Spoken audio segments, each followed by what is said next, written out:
Rita sat in her car, staring at the text message on her phone. Her hands shook as she read it again. Tonight. 9 p.m. The Lighthouse Restaurant. Come alone or Stella suffers. The clock on her dashboard showed 7:30 p.m. Less than 2 hours to decide what to do. Her heart pounded against her ribs as she thought about Stella. The poor girl had risked everything to help her, and now she was in danger. Rita remembered the fear in Stella's voice during that final phone call. He knows I helped you. He found out about the apartment. Then the call had cut off suddenly, leaving only silence. Rita glanced at the note she'd found under her windshield wiper. I know where it is. A cold feeling washed over her. Tunde had discovered where they'd hidden the notebook. But how? She and Amaka had been so careful. They'd hidden it in a place nobody would think to look. Think, Rita, she whispered to herself, gripping the steering wheel. Think.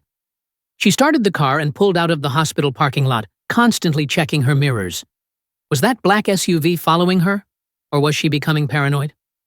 After taking several random turns to be sure, she called Amaka. He knows about the notebook, Rita said, her voice tight with fear. And he has Stella. What? How?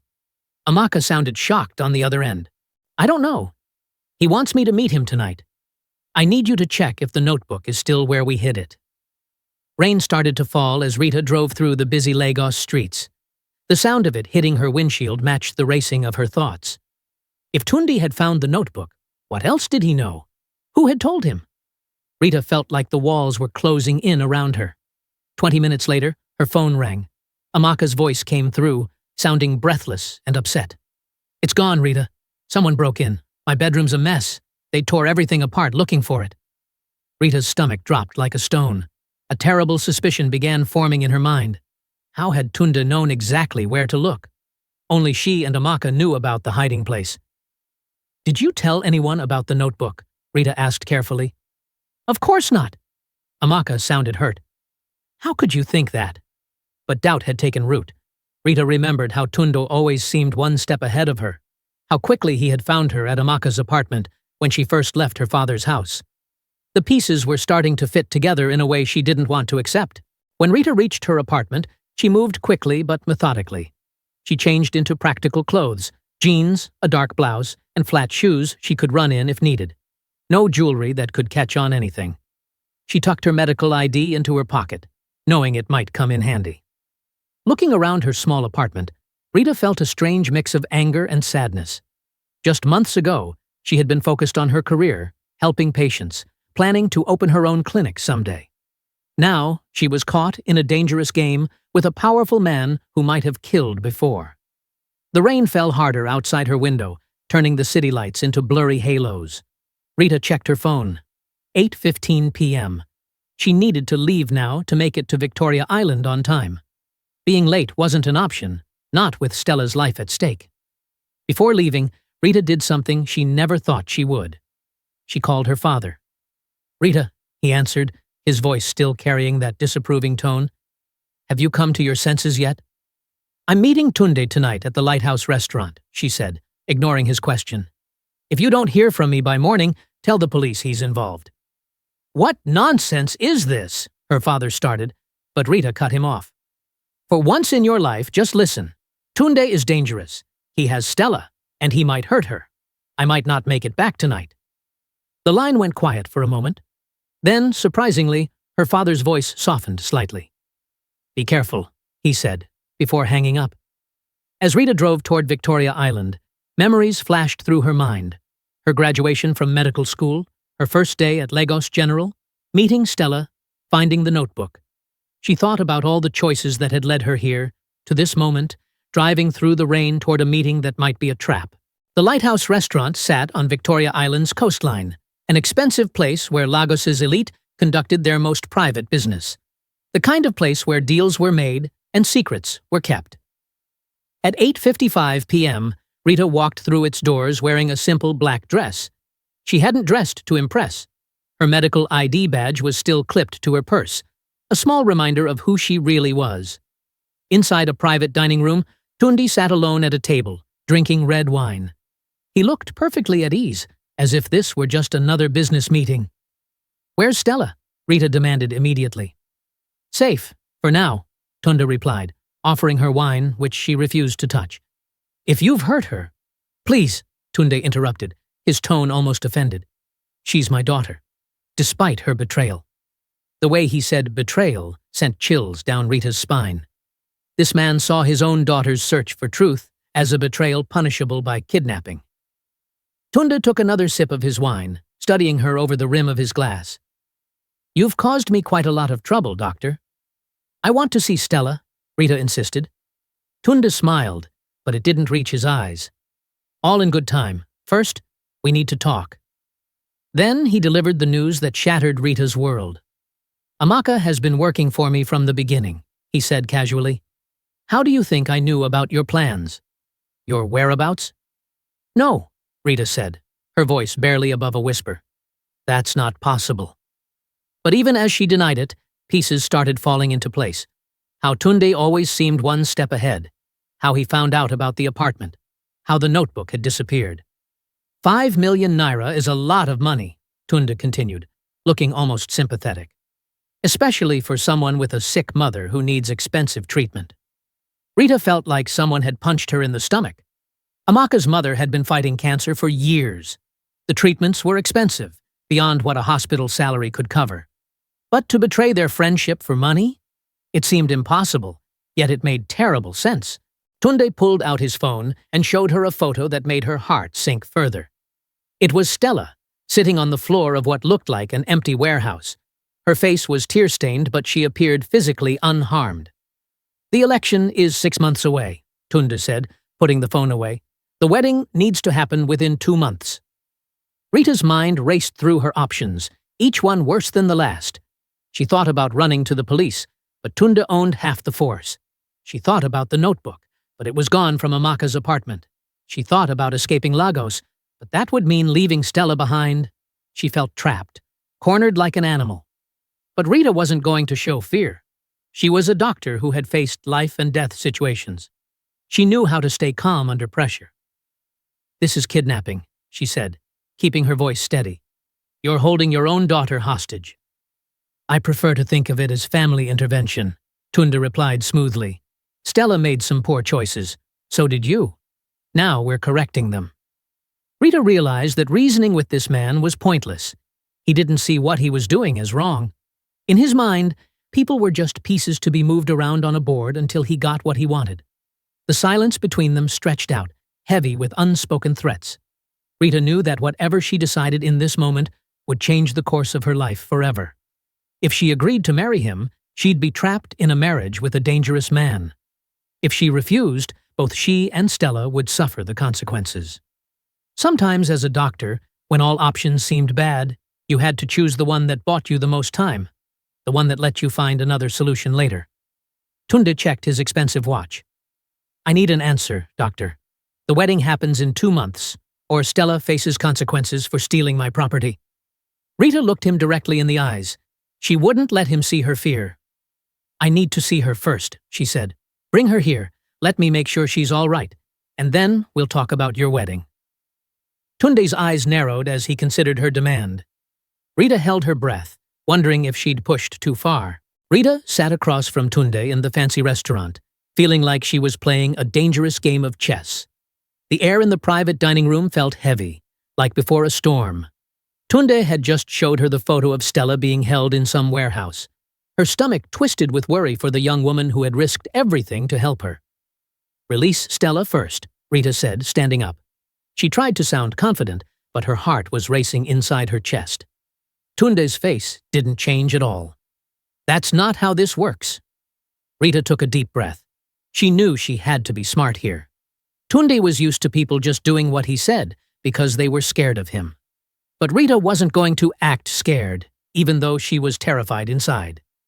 "It is if you want me to cooperate," she said. She looked straight into Tunde's cold eyes. "Release her, and I'll do what you want. Keep her hostage, and I'll walk out that door and go straight to the press." Tunde stared at her. Rita could almost see the wheels turning in his head as he tried to figure out if she was bluffing. The silence in the room stretched on and on. Rita's legs were shaking a little, but she didn't sit back down. She stayed standing, like she was really ready to walk out. Finally, Tunde pulled out his phone. He made a call but didn't say much, just an address and bring her. Then he put the phone down on the table between them. 30 minutes, he said. Rita finally sat down. Her legs felt weak with relief, but she didn't let it show on her face. She didn't touch the wine Tunde offered again. She didn't want anything that might make her head fuzzy. She needed to stay sharp. They barely talked while they waited. Tunde checked his emails on his phone like this was just a boring business meeting. Rita kept thinking about how Amaka had betrayed her. Her best friend. The person she trusted most in Lagos. It hurt worse than anything her father had done to her. Outside the restaurant windows, rain started falling. The lights of Victoria Island blurred in the water, streaking down the glass. Rita watched the rain and thought about how her life had changed so much in just a few months. From respected doctor to sitting across from a man who might be a murderer, negotiating for someone's safety. After what felt like forever, the door opened. 2 large men walked in first. They looked around the room, checking for danger. Then Stella came in. Her face was pale and her clothes were wrinkled, but she didn't look hurt. When she saw Rita, her eyes filled with tears. Rita wanted to run to her, to check her over like she would a patient, but she stayed in her seat. This wasn't over yet. Stella stood by the door, looking lost and afraid. Tunde waved his hand at one of the men, who then left the room. The other man stayed by the door, arms crossed, watching everyone. As you can see, she's fine, Tunde said. Now, about our arrangement. Rita nodded slowly. I agree to the wedding, she said, her voice steady even though it felt like the words were choking her. But I have a condition too. Stella stays with me until the wedding. Tunde's eyebrows went up. He hadn't expected this. You want to keep my daughter from me? I want to make sure she stays safe, Rita said. You get what you want. I'll marry you. But Stella stays with me until then. Tunde looked at his daughter, then back at Rita. Something passed between father and daughter. A look of such coldness from him that it made Rita shiver. Fine, he finally said. Stella can stay with you, but the wedding happens in 2 months, exactly as planned. And if either of you tries anything... He didn't finish the threat. He didn't need to.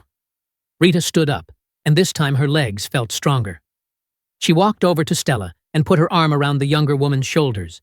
She could feel Stella shaking. We'll see you at the engagement party next week, Rita said to Tunde. She didn't wait for his answer. She guided Stella toward the door, past the guard who stepped aside to let them pass. They walked through the restaurant quickly. People looked up from their expensive meals, curious about the young woman who looked like she'd been crying, and the determined-looking woman leading her out. Rita didn't care what they thought. Outside, the rain had slowed to a drizzle. Rita led Stella to her car, looking around carefully to make sure no one was following them. The night air felt cool after the stuffy restaurant. In the car, Stella finally broke down. She cried quietly, her face in her hands. Rita just sat there for a minute, letting her cry. Then she started the car and drove them away from Victoria Island, away from Tunde. The streets of Lagos were quieter now. Most people were home for the night. Rita drove carefully, checking her mirror often to make sure they weren't being followed. She took a longer route back to her apartment, just to be safe. When they finally got to Rita's small apartment, she locked the door behind them and checked all the windows. It wasn't much, but it was the safest place she could think of right now. Stella stood in the middle of the living room, looking lost. I'm so sorry, Stella whispered. This is all my fault. Rita shook her head. No, it's not. It's your father's fault. And apparently, my so-called best friends. Rita felt the weight of Amaka's betrayal hit her all over again. She sat down heavily on the couch. She'd agreed to marry Tunde. In 2 months, she would be Tunde Bakare's wife. The thought made her feel sick. But looking at Stella's tear-stained face, Rita knew she'd made the only choice she could. She couldn't have left Stella in danger. Now they had 2 months to figure a way out of this mess. Tell me everything you know about your father's business, Rita said. His weaknesses, his enemies, anything that might help us. As Stella started talking, Rita felt a tiny spark of hope. They had 2 months. 2 months to find a way to stop the wedding. 2 months to gather evidence against Tunde. 2 months to find allies who could help them. It wasn't much time, but it was something. And right now, with Stella safe beside her, that was enough to start with. Outside, the rain started falling harder again, drumming on the roof of the apartment. But inside, Rita was already making plans. She might have agreed to the wedding, but she wasn't going to let Tunde win. Not now, not ever. The morning after her terrifying meeting with Tunde, Rita woke up with a strange calmness. She knew what she had to do. She couldn't fight Tunde alone. She needed help from someone who understood him, someone who might know his weaknesses. She remembered a name that had come up in her research, Damien Okonkwo. He had been Tunde's business partner years ago, but now they were enemies. If anyone knew Tunde's secrets, it would be him. Finding Okonkwo wasn't easy. He didn't want to be found. Rita had to ask nurses at the hospital, who knew people, who knew other people. Finally, she got a number. When she called, a gruff voice answered, suspicious at first. But when she mentioned Tunde's name, there was a long silence. Then Okonkwo agreed to meet her, but only in a public place. They chose a small cafe near the hospital, a place with many exits where they could talk without being noticed. Rita arrived first, sitting at a corner table where she could see everyone who came in. Her hands shook a little as she sipped her bitter coffee. Every person who walked in made her heart jump. Was it one of Tunde's men? When Okonkwo finally walked in, Rita almost didn't notice him. He wasn't what she expected. He was shorter than Tunde, with gray hair and simple clothes that didn't show his wealth. His eyes moved constantly, checking every face in the cafe. This was a man who lived looking over his shoulder. He sat across from her without ordering anything. He didn't trust food in public places, he explained. Years of being Tunde's enemy had taught him caution. Rita told him everything, about the notebook, about Stella, about the forced marriage. Okonkwo listened without interrupting, his face growing darker with each detail. When she finished, he leaned forward and spoke in a low voice. He explained that Tunde kept backup records of everything as insurance. If Rita had lost the notebook, there would be another copy somewhere. Tunde was too careful to have only one set of evidence. Hope flickered in Rita's chest for the first time in days. Maybe all wasn't lost. Maybe there was still a way to fight back. As they continued talking, Okonkwo shared stories about Tunde's past deals, his connections to government officials, and the ways he had ruined people who crossed him. Each story made Rita's skin crawl, but she needed to know what she was up against. Then Okonkwo gave her something unexpected, a napkin with a name and location written on it. When Rita read it, her breath caught. Lola Bakare, Benin City. Stella's supposedly dead mother might be alive. Okonkwo wouldn't say more about it. He simply warned Rita to be careful. The last person who had gone looking for Lola had disappeared. As he stood to leave, he hesitated, then told her one more thing.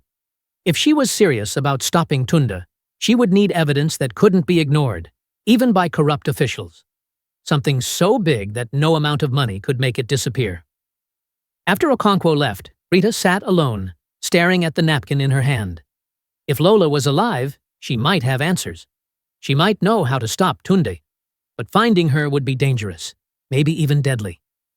Rita thought about Stella, trapped by her father. She thought about her own future, tied to a criminal who wouldn't hesitate to hurt anyone who got in his way. The weight of it all pressed down on her shoulders. As she walked back to her car, Rita felt eyes watching her. Was it paranoia, or was Tunde having her followed? She couldn't tell anymore. The world had become a place of shadows and threats. She drove back to her apartment carefully, taking random turns to make sure no one was following her.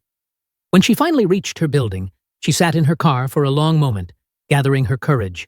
What she would find when she opened her apartment door, she couldn't guess. But the napkin in her pocket gave her something she hadn't had before. A direction, a possible ally. If Lola Bakare was alive, finding her might be Rita's only chance to escape the web Tunde had woven around her. With a deep breath, Rita got out of her car and walked toward her building. The afternoon sun cast long shadows across the parking lot, and somewhere in the distance, thunder rumbled. A storm was coming. Rita climbed the stairs to her apartment with heavy steps. She couldn't shake the feeling that something was wrong. The hallway was quiet, too quiet. When she reached her door, she noticed it was slightly open. Her heart pounded as she pushed it gently. Inside, sitting on her worn couch, was Stella. But Stella wasn't alone. Next to her sat a woman in her 40s. The woman had the same eyes as Stella, the same curved eyebrows. Even without an introduction, Rita knew who she was. "Hello, Dr. Adebayo," the woman said quietly. "I believe you've been looking for me." It was Lola Bakare, the woman who was supposed to be dead. Rita stepped inside and closed the door behind her, checking twice that it was locked. A million questions raced through her mind, but shock kept her silent. She moved to the small kitchen and made tea with trembling hands, needing the familiar routine to calm herself. They gathered around Rita's tiny dining table, steam rising from their cups in the cool air. Lola looked older than in the photos Rita had seen. Her face showed the strain of years spent hiding, years spent looking over her shoulder. But her eyes were clear and determined. Over the next hour, Lola told her story. She had discovered Tunde's illegal dealings years ago. The bribes, the money laundering, the connections to politicians. At first, she'd looked away. But when Tunde started using her family's shipping business to transport illegal goods, she couldn't stay silent. She had kept records of everything in her notebook, collecting evidence against her husband. But Tunde had discovered what she was doing. The night before she disappeared, they had a terrible fight. Tunde had threatened not just her, but Stella too. Lola knew he would follow through on those threats. He always did. So she made a desperate choice. With the help of a friend at the motor registry, she created records of a car accident. She took the notebook and disappeared, leaving behind everything else she loved, including her daughter. Rita couldn't help asking the question that burned in her mind. Why hadn't Lola taken Stella with her? The pain in Lola's eyes made Rita regret the question immediately. Lola explained that she had tried, but Tunde kept Stella under constant watch, especially after he suspected his wife might leave. Lola had to make an impossible choice: escape alone and survive to help her daughter later, or stay and likely die. She chose survival, hoping she could find a way to save Stella eventually. For 5 years, Lola had lived in hiding in a small town near Benin City, working humble jobs for cash, never using her real name. She had tried once to contact Stella when she turned 18, but Tunde had nearly caught her. After that, she had stayed away, watching from a distance, gathering more evidence. When Okonkwo contacted her about Rita, Lola knew it might be her last chance to save her daughter. She had risked everything to come back to Lagos. The original notebook, Lola revealed, was hidden in the family mausoleum, in a loose brick near Tunde's mother's grave. It was the one place Tunde wouldn't think to look because he never visited his mother's grave. He had hated her. As night fell outside the apartment windows, their planning was interrupted by a knock at the door. All 3 women froze. Rita approached the door cautiously and looked through the peephole. It was Amaka. Rita's stomach twisted with anger and betrayal, but she needed to hear what Amaka had to say. She opened the door just enough to see her former friend's face. Amaka's eyes were red from crying. In a broken voice, she warned Rita that Tunde knew Lola was back in Lagos. Someone had spotted her and reported back to him. Then Amaka confessed the terrible truth. Her mother had died yesterday. Tunde had cancelled her treatments as soon as he got the notebook, saying Amaka was no longer useful to him. The betrayal had gained her nothing but more grief. Rita felt a complicated mix of emotions: anger at Amaka's betrayal, pity for her loss, and fear for what Tunde might do next. But there was no time for sorting through feelings. They needed to move fast. They had to get to the mausoleum and find the original notebook before Tunde realized where it was hidden. It was their only chance to gather evidence that might save them all. As Amaka left, and the 3 women prepared to move, Rita realized how quickly her life had changed. Just weeks ago, her biggest worry had been hospital rounds. Now she was planning to break into a mausoleum with a woman back from the dead, all to escape a forced marriage to a dangerous man. The night stretched ahead of them, full of unknowns. But for the first time since this nightmare began, Rita wasn't alone. She had allies in this fight, and sometimes that made all the difference. The morning air felt heavy as Rita, Stella, and Lola drove to the Bakare family mausoleum. No one spoke much during the ride. Each woman was wrapped up in her own worries, wondering if this desperate plan could actually work. The cemetery was quiet and empty. Most people visited their dead on weekends, not on a weekday morning. Tall trees cast shadows over the paths, and birds sang in the branches. The Bakare family mausoleum stood at the far end, a small building made of gray stone with fancy columns at the entrance. Lola's face went pale as they got closer. She hadn't been here in 5 years, not since she'd hidden the notebook and run away from her old life. For her, this place was full of bad memories and fear. "Are you sure it's still here?" Rita asked quietly as they reached the iron gate. Lola nodded. "Tunde never visits his mother's grave. He hated her. It was the safest place I could think of." The gate made a rusty sound when Stella pushed it open. Inside, the air was cool and smelled like old stone and dust. A little light came through small windows near the ceiling, making weak beams across the floor. The walls were lined with stone markers showing where family members were buried. Rita's heart beat faster as they moved deeper into the mausoleum. What if someone had found the notebook? What if Tunde had figured out the hiding place? What if they came all this way for nothing? Lola walked straight to the back wall where a plaque marked Tunde's mother's resting place. Unlike the other graves, this one had no flowers, no signs that anyone ever came to visit.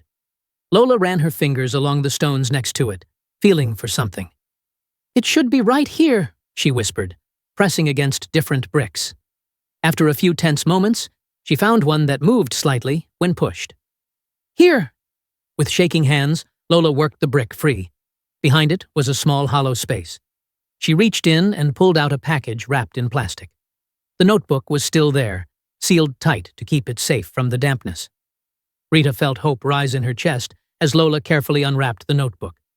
The pages were a bit yellow around the edges, but everything was still readable. Lola flipped through it, checking that all the information was still there. Account numbers, dates, names of officials who had taken bribes. It was all there, written in Lola's neat handwriting. "This is it," Rita said, touching the pages with careful fingers. "This could stop him." As they looked through the notebook, Rita noticed some papers with Chinese writing. She pointed to them, curious. "What is it?" Rita asked, looking at what seemed to be a shipping list. "I don't know," Lola said, studying the paper. "But look at where it's from. Guangzhou, China." Stella gasped suddenly. Her face went white as she looked at the dates on the paper. "The weapons," she whispered. "Father was talking about a shipment from China. I overheard him talking about arming their people before the election."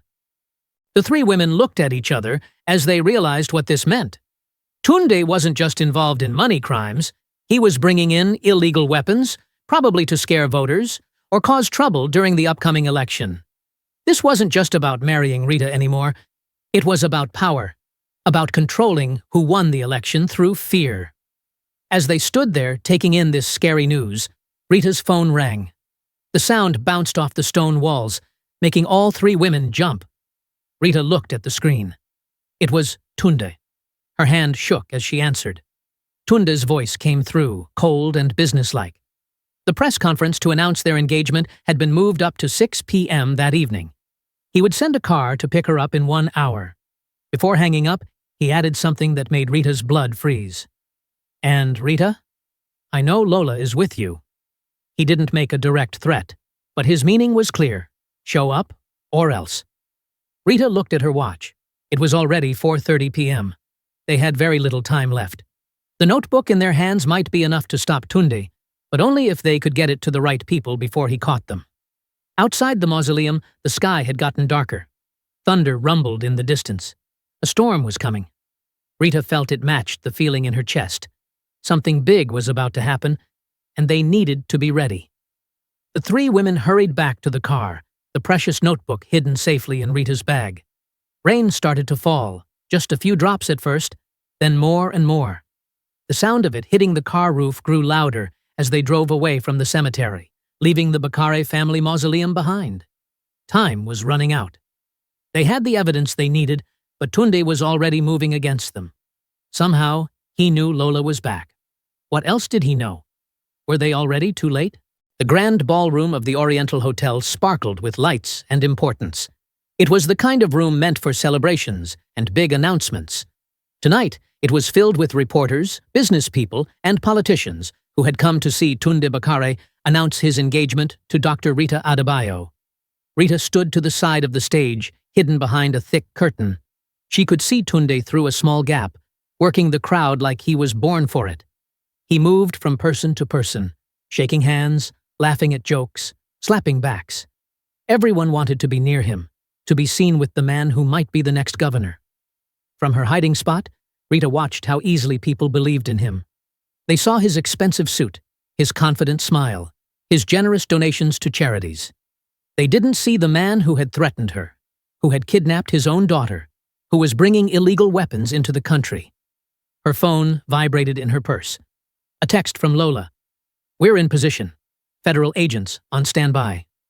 Rita took a deep breath. Everything depended on the next few minutes. If she failed, Tunde would know exactly who had betrayed him. There would be nowhere to hide. Music started playing, and the lights dimmed slightly. A man in a suit walked onto the stage and up to the microphone. "Ladies and gentlemen, thank you for coming tonight. It is my great pleasure to welcome Mr. Tunde Bakare." The crowd clapped and cheered as Tunde walked onto the stage, smiling and waving like he was already governor. He adjusted the microphone and began speaking. "Thank you all for coming tonight. As many of you know, I will be running for governor in the upcoming election. But that's not why I invited you here." He paused for effect. "I've called this press conference to share some wonderful personal news."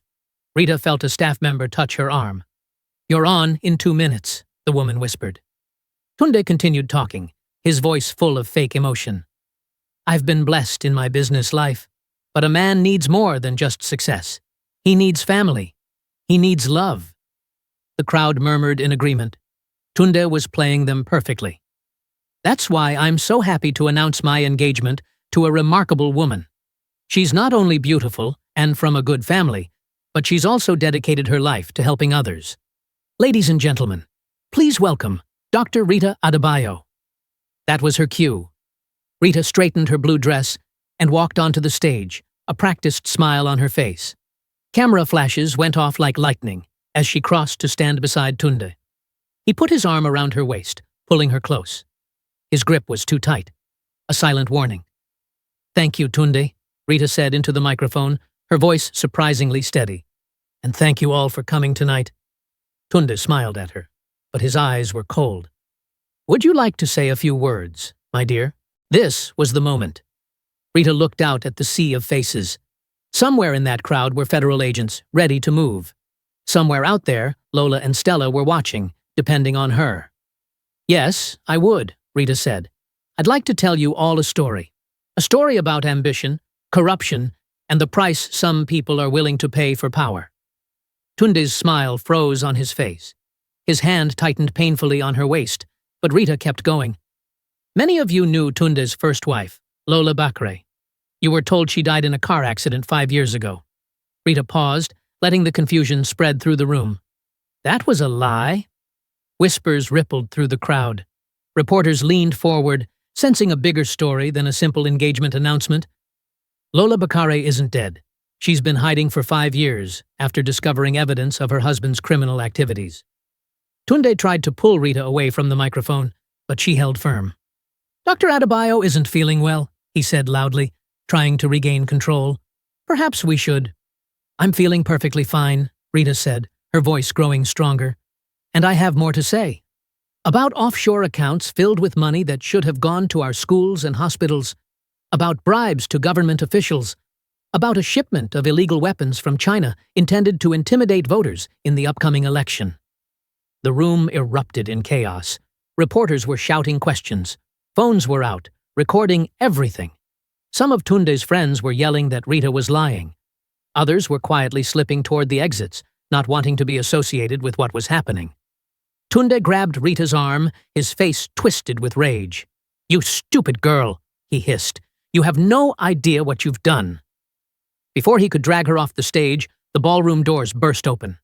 Men in dark suits entered the room, led by Damien Okonkwo. They moved quickly, surrounding the stage.